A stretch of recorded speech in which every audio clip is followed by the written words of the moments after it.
On August 17th, 1942, Brigadier General Ira Eaker sat in the cockpit of a B-17E Flying Fortress named Yankee Doodle at Grafton Underwood airfield in England, preparing to lead a mission that would test everything the United States Army Air Forces believed about strategic bombing. The target was the Sotteville-lès-Rouen marshalling yards in occupied France, 93 miles across the English Channel. 12 B-17s would make the attack in broad daylight, flying at 23,000 feet without cloud cover, without darkness to hide them, and without any element of surprise. The British thought the Americans were insane. Royal Air Force Bomber Command had tried daylight bombing in 1939 and 1940. The losses were catastrophic. German fighters tore apart unescorted bomber formations in minutes. By 1941, the RAF had abandoned daylight operations entirely, switching to night bombing, where darkness provided some protection. Air Chief Marshal Arthur Harris, commander of RAF Bomber Command, had personally warned Eaker that daylight bombing was suicide. The Germans would slaughter the American bombers, but the Americans insisted their doctrine was different. The B-17 Flying Fortress was designed specifically for high-altitude, daylight precision bombing. It carried 13 50 caliber machine guns for defense. It could fly at altitudes where German fighters struggled to operate. Its Norden bomb sight could theoretically drop bombs into a pickle barrel from 25,000 feet. American war planners believed precision daylight bombing could destroy Germany's industrial capacity systematically, target by target, factory by factory. The British were not convinced. They had watched their own bombers burn over Germany. They knew what concentrated fighter attacks could do to even heavily defended aircraft. Harris told Eaker the Americans would learn the same lesson the RAF had learned, written in blood and wreckage across the French countryside. Eaker believed otherwise, but he needed proof. This first mission would either validate American bombing doctrine or expose it as fantasy. If you're enjoying this deep dive into the story, hit the subscribe button and let us know in the comments from where in the world you are watching from today. At 09:15 hours, Eaker's Yankee Doodle lifted off from Grafton Underwood. 11 more B-17s followed, 6 from the 97th Bomb Group that Eaker commanded, and 6 from the 301st Bomb Group. British Spitfire fighters provided escort across the Channel and over the target. The formation climbed to bombing altitude and flew southeast toward France. The actual bombing run lasted 18 minutes. The B-17s released their payload over the marshalling yards at 23,000 feet. Results were mixed. Some bombs hit the rail facilities, others fell wide. German flak was moderate but inaccurate. No bombers were lost. All 12 returned safely to England. The mission was technically successful, but it proved almost nothing. 12 bombers attacking a lightly defended target in France with fighter escort was not a test of daylight bombing doctrine. It was a training exercise. The real test would come when hundreds of American bombers flew deep into Germany without escort, against targets defended by hundreds of German fighters and thousands of anti-aircraft guns. That test was coming, and the man who would help design it, refine it, and ultimately prove it could work was not a general or a strategist. He was a pilot named Paul Tibbets. In August 1942, Tibbets was 27 years old, a captain in the United States Army Air Forces and one of the most experienced B-17 pilots in the European theater. He had been flying bombers since 1938 when he joined the Army Air Corps. By 1942, he had logged over 3,000 hours of flight time, far more than most pilots his age. He understood the B-17 better than almost anyone in the service. He knew its capabilities, its limitations, its strengths, and its vulnerabilities. Tibbets had arrived in England in February 1942 as part of the Advanced Planning Group for the 8th Air Force's bomber operations. His job was to help establish operational procedures, train incoming crews, and develop tactics for the daylight bombing campaign that was about to begin. He flew Eaker's mission On August 17th, as command pilot in one of the B-17s, he watched the formation hold together, saw the bombs fall, and brought his aircraft home without damage.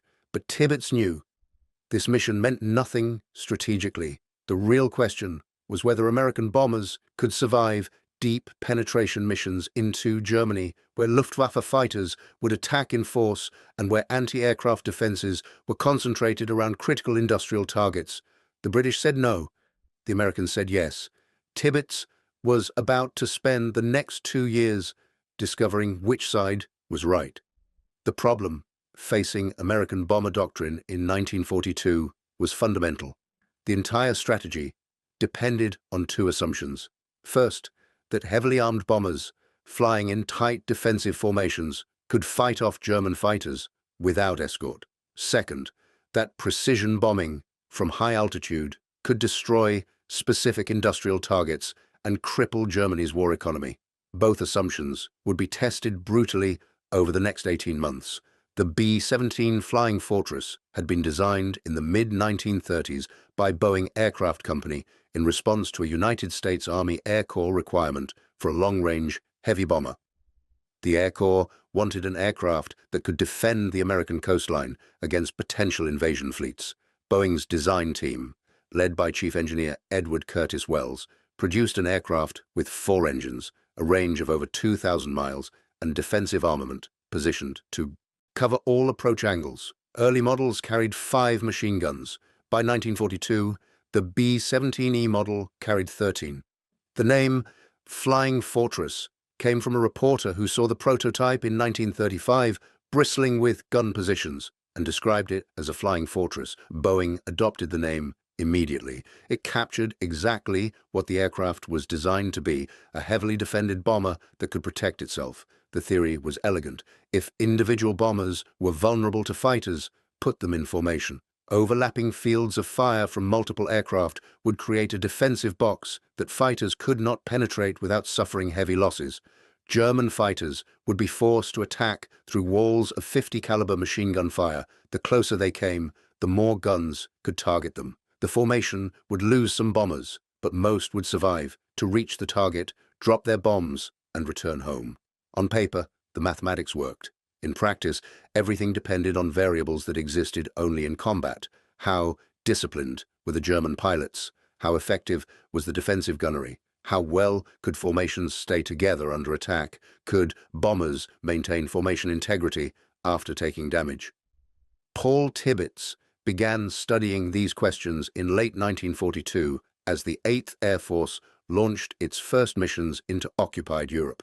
The early raids targeted France, Belgium, and the Netherlands, relatively short missions, often with fighter escort, against moderately defended targets. Losses were light. The doctrine seemed to be working.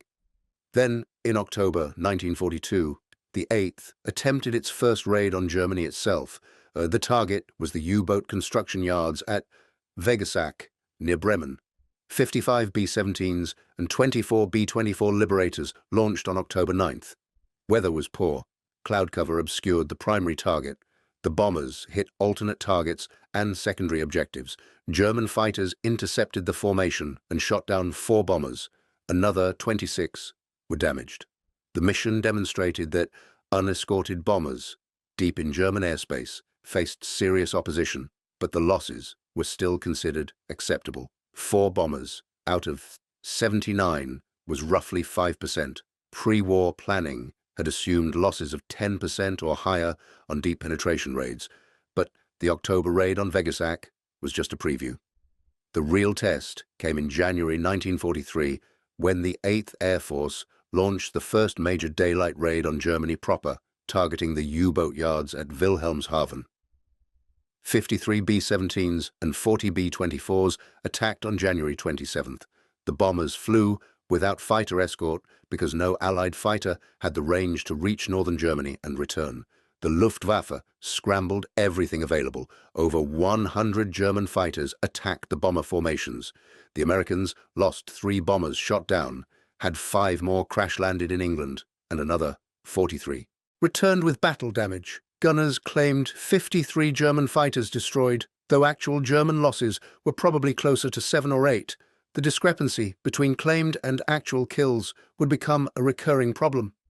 In the chaos of air combat, multiple gunners often fired at the same target. When it went down, each claimed the kill. Despite the losses and the overclaiming, the Wilhelmshaven raid was considered successful. The bombers had struck a strategic target in Germany in daylight, and the majority returned. The formation tactics had worked. German fighters found it difficult to press attacks through concentrated defensive fire. The B-17s had proven they could absorb significant battle damage and remain airborne. One bomber returned with over 300 flak holes. It landed safely.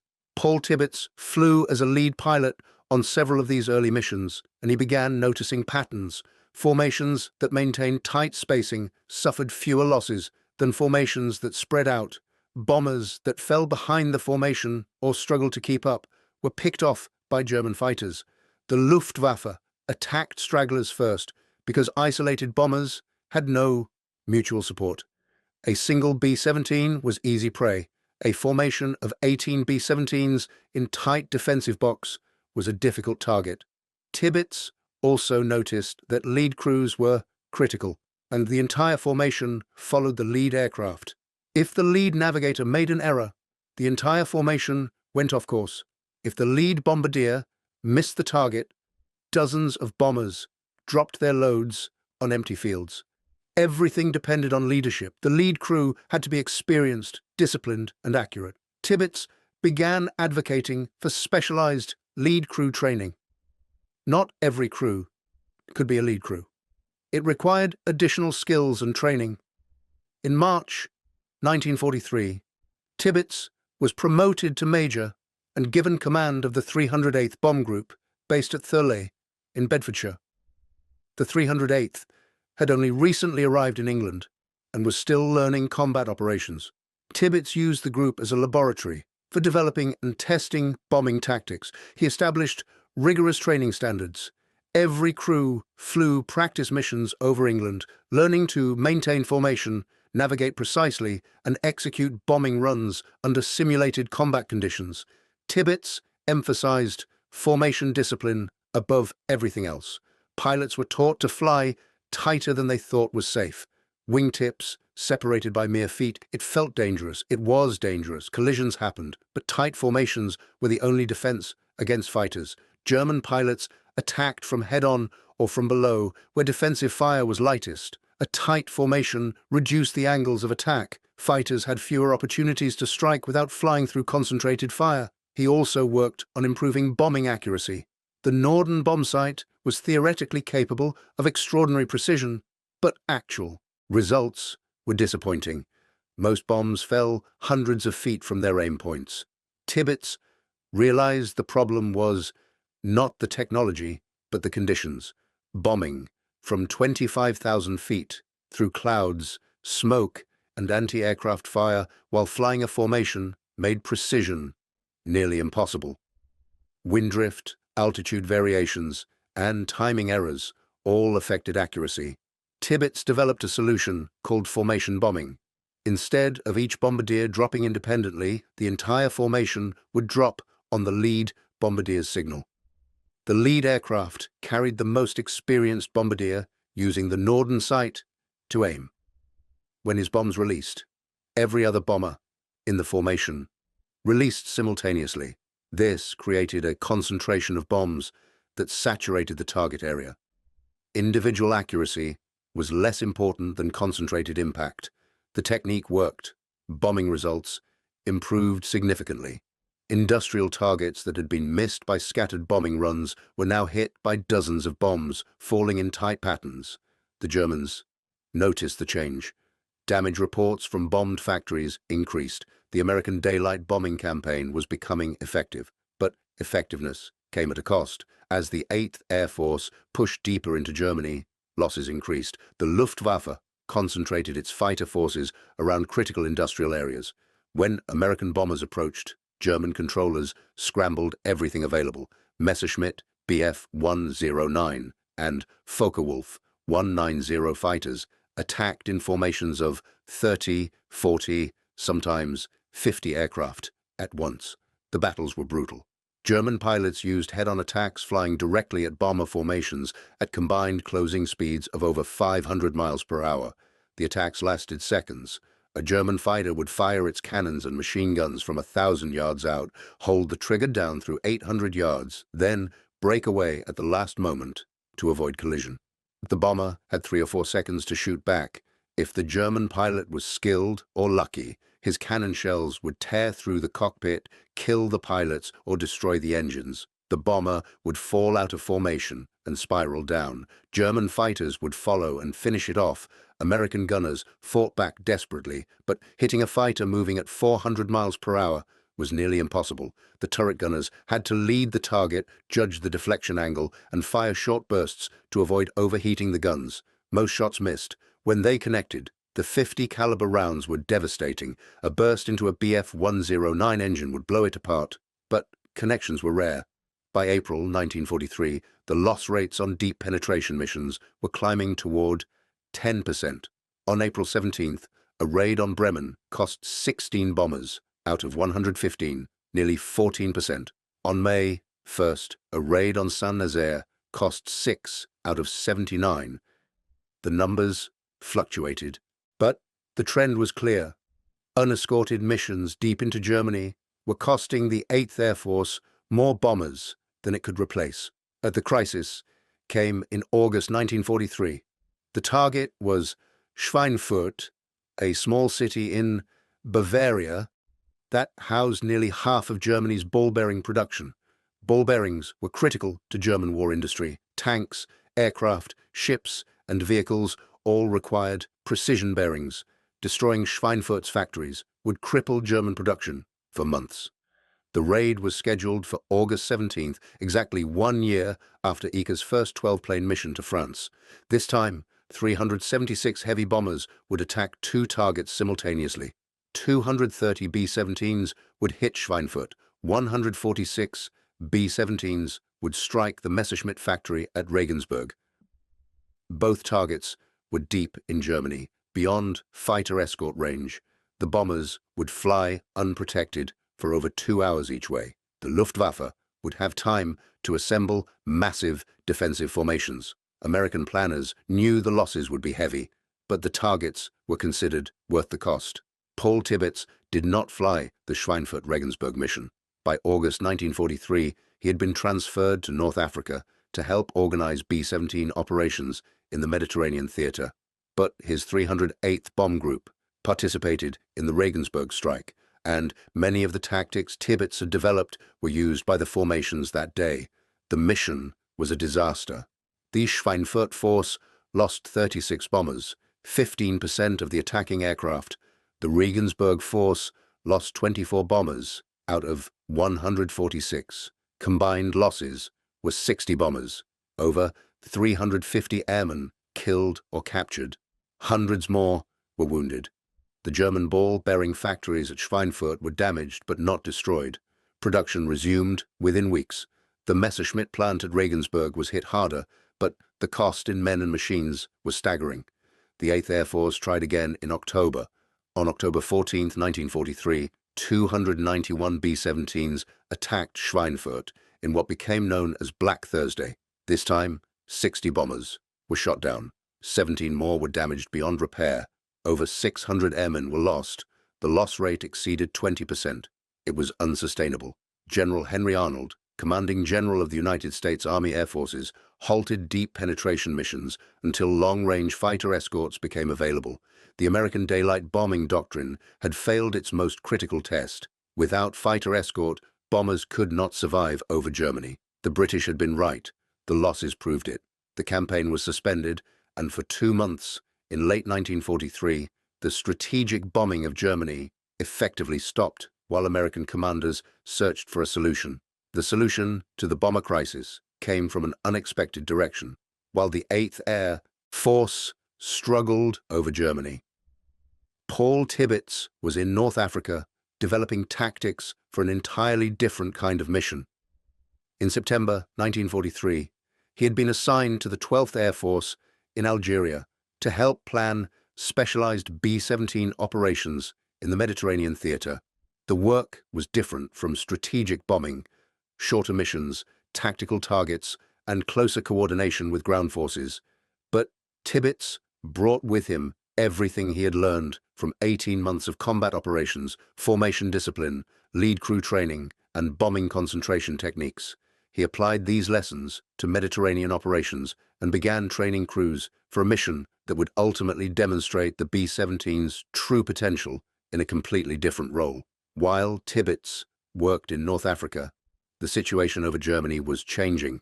In December 1943, the first P-51 Mustang fighters arrived in England equipped with long-range drop tanks.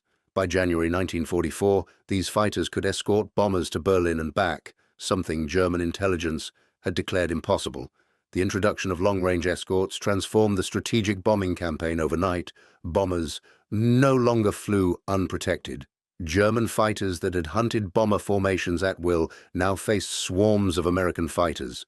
The Luftwaffe was forced to fight over its own territory against aircraft that could outperform their best interceptors.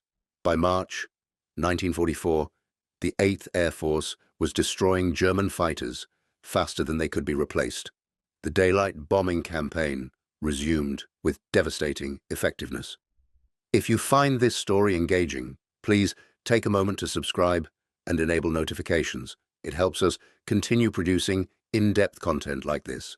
But the resumption of strategic bombing validated only part of American doctrine. Yes, heavily armed bombers in formation could survive with fighter escort. Yes, concentrated bombing could damage industrial targets, but precision remained elusive.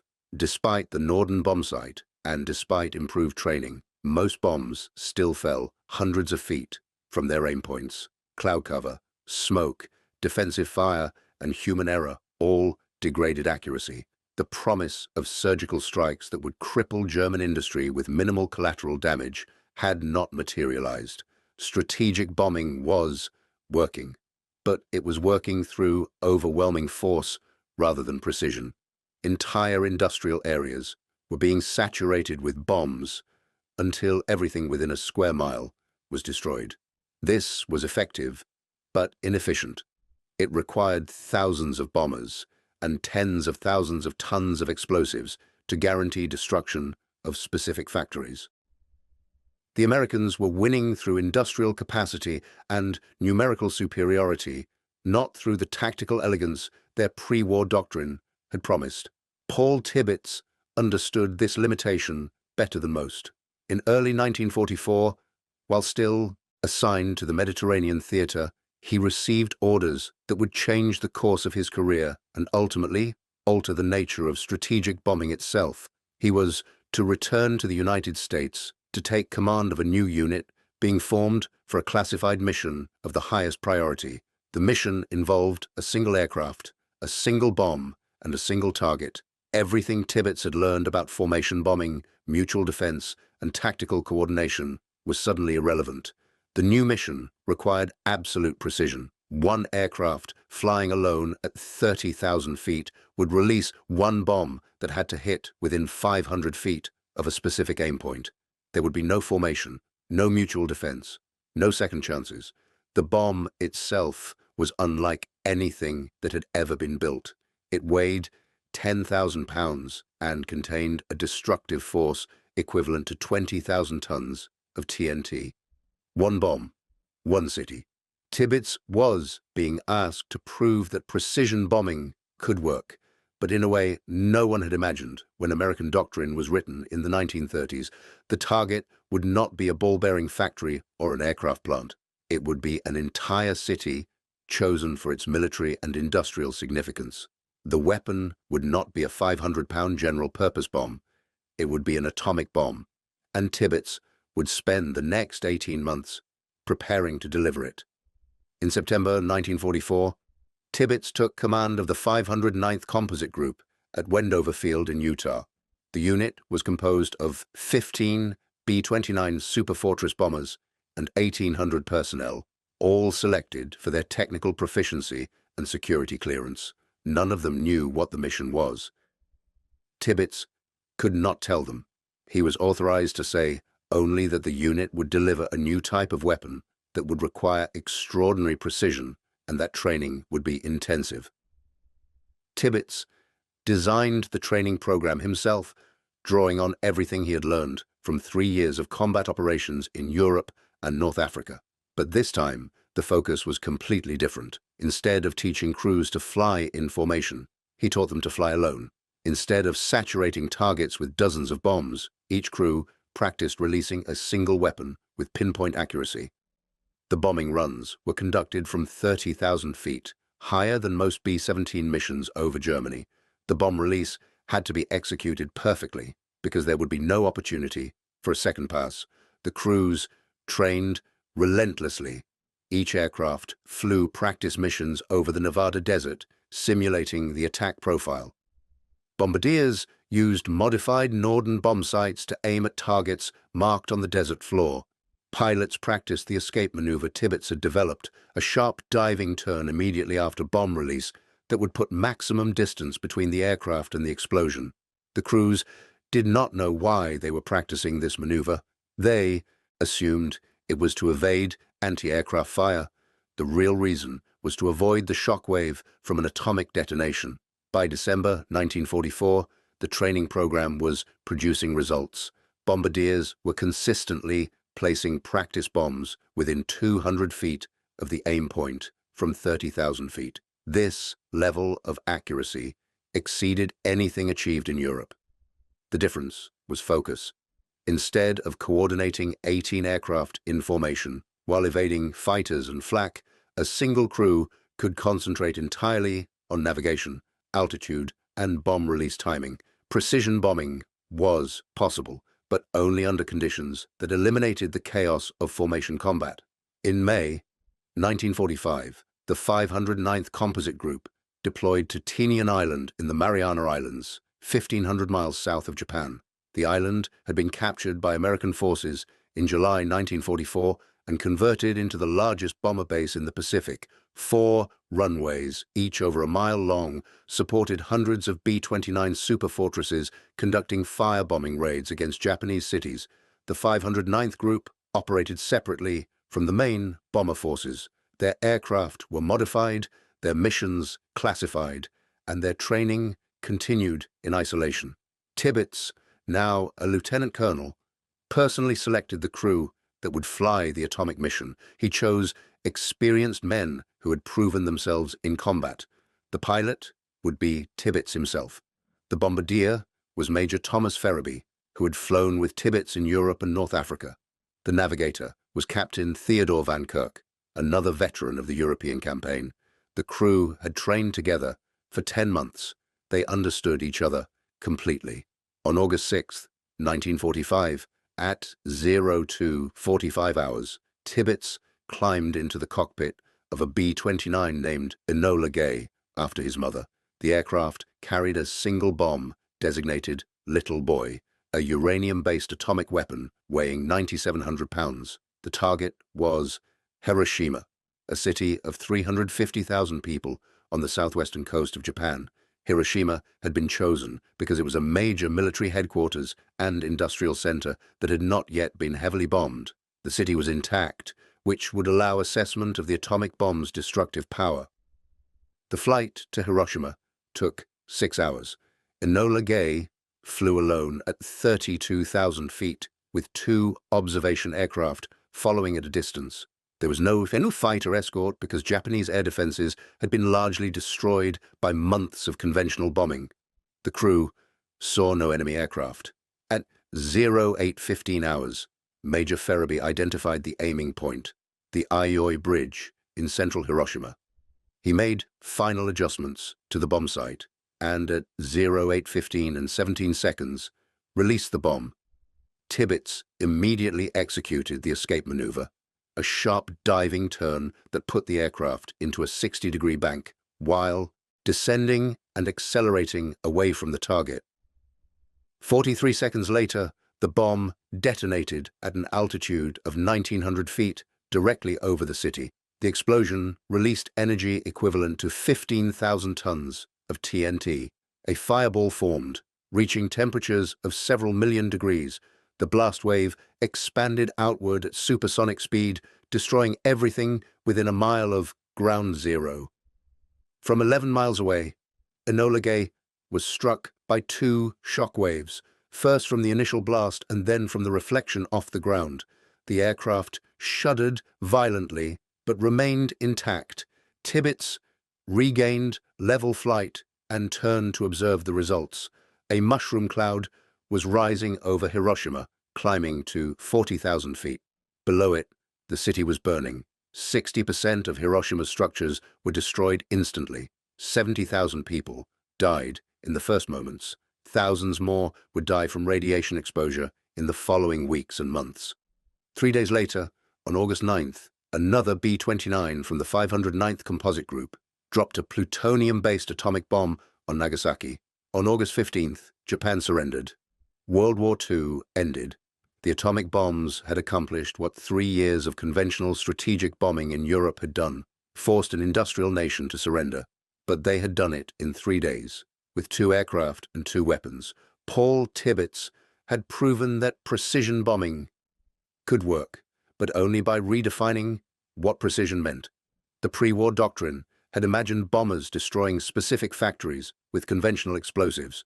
What actually worked was a single bomber destroying an entire city with 1 atomic weapon. The B-17 Flying Fortress and the bombing techniques developed over Germany had led to this moment. But the final form of strategic air power was something no one had anticipated when the doctrine was written. The bombing of Hiroshima and Nagasaki ended the war, but it also ended the era of strategic bombing that Paul Tibbets had helped create. The atomic bomb rendered obsolete everything the 8th Air Force had learned over Germany. Formation tactics, defensive armament, and precision bombing techniques developed at such terrible cost no longer mattered. One aircraft with 1 weapon could accomplish what previously required hundreds of bombers and thousands of tons of explosives. Tibbets returned to the United States in November 1945 as the most famous bomber pilot in the world. He had flown the mission that ended the war. News coverage was extensive. Interviews, photographs, and public appearances followed. But Tibbets never expressed regret about Hiroshima. When asked if he had doubts about the mission, he stated that he was following orders, that the bomb saved lives by ending the war, and that he would do it again under the same circumstances. His certainty troubled some people. Critics argued that the atomic bombings were unnecessary, that Japan was already defeated, and that the weapons were used primarily to demonstrate American power to the Soviet Union. Tibbets rejected these arguments. He had seen the cost of conventional warfare. He knew the projected casualties for an invasion of Japan.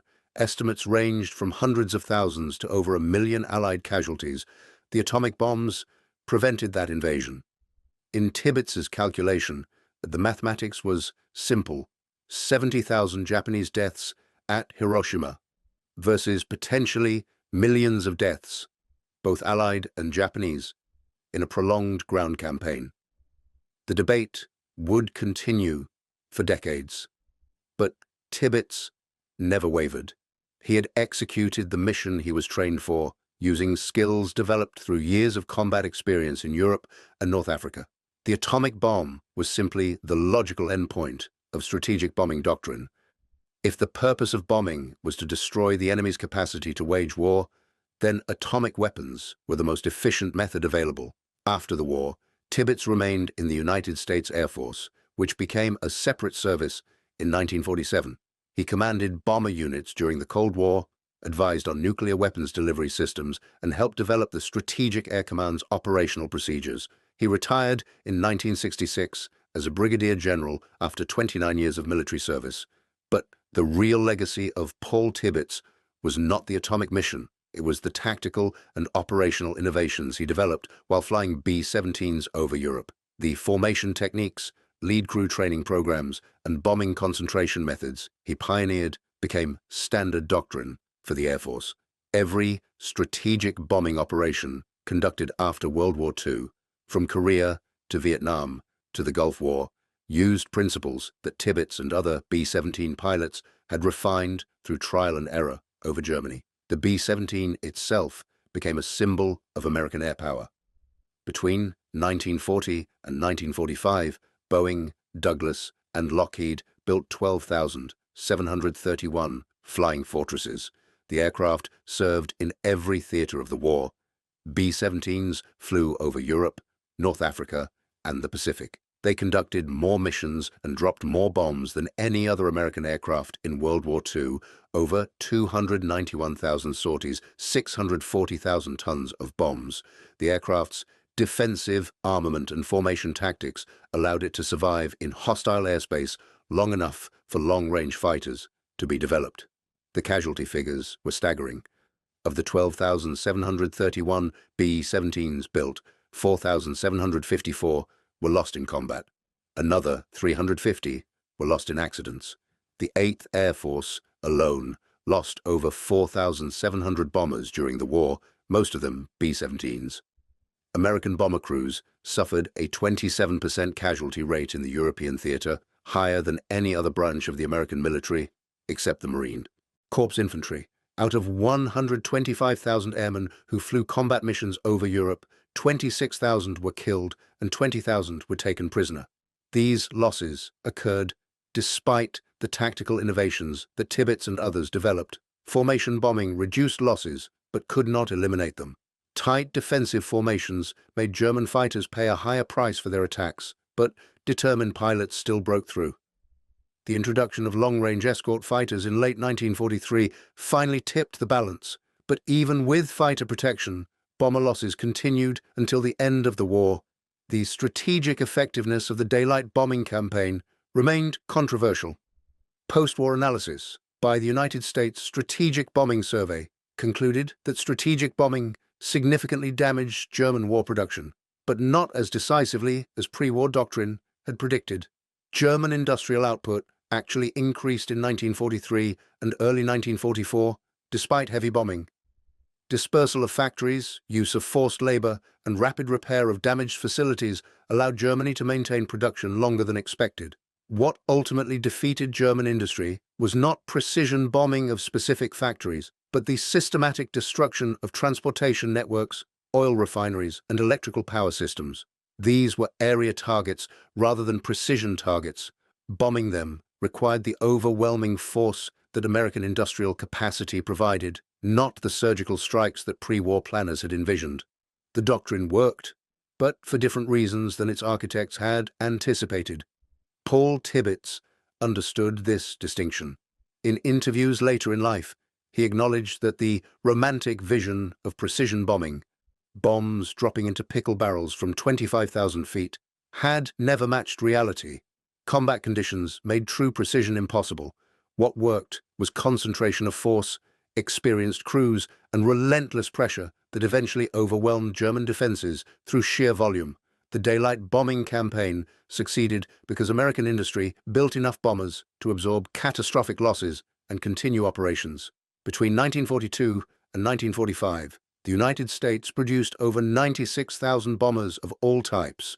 When the 8th Air Force lost 60 bombers in one mission, replacement aircraft arrived within weeks. German industry could not match this production capacity. The Luftwaffe destroyed thousands of American bombers, but could not stop the campaign because new aircraft kept arriving. This was the real lesson of strategic bombing in World War II. Industrial capacity mattered more than tactical elegance. The side that could produce more aircraft, train more crews, and sustain operations despite heavy losses would eventually win. American doctrine had been correct in identifying strategic bombing as decisive, but the mechanism of victory was attrition and overwhelming force rather than precision and efficiency. Tibbets rarely spoke publicly about his role in developing B-17 tactics. The Hiroshima mission overshadowed everything else in his career. But the innovations he introduced in 1942 and 1943, formation discipline, lead crew specialization, and coordinated bombing saved thousands of American lives and made the daylight campaign possible. Without these tactical refinements, losses would have been even higher and the campaign might have been abandoned entirely.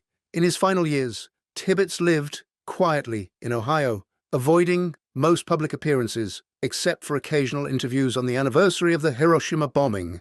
He died on November 1st, 2007, at age 92.